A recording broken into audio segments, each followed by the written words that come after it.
धान रात भर चोरवे आवत है। लाइट देव लगवाए पर धान रात भर चोरवे आवत है। चोरवे आवत है, रात भर चोरवे आवत है। कि होइगा भारू खान और पान रात भर चोरवे आवत है। कि लाइट देव लगवाए पर धान रात भर चोरवे आवत है।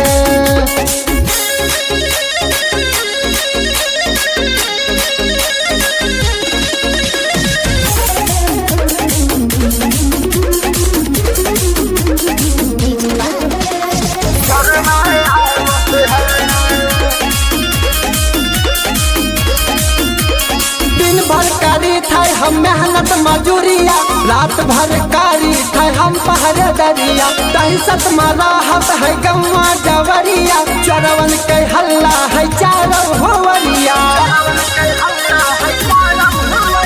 दिन भर करी थे हम मेहनत मजूरिया, रात भर कारी थे हम पहरेदरिया। दहशत में राहत है गौवा जवरिया, चोरवन के हल्ला है चारों होवरिया। बतिया मान लियो पर धान रात भर चोरवे आवत है।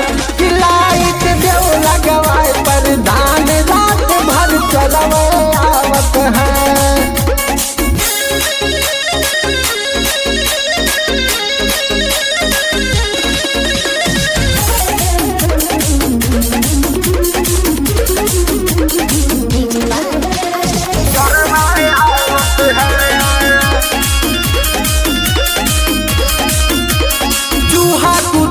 हम घर में डेराई कतना है दहशत हो कैसे बताई। दिनवा में चोर दिए सेनू लगाई, गौवा में दहशत है सुना ये भाई।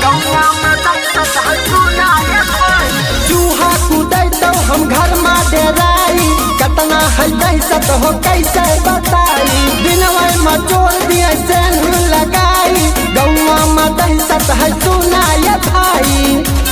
ऐसे रही तो चल जाई जान रात भर चोरवे आवत है।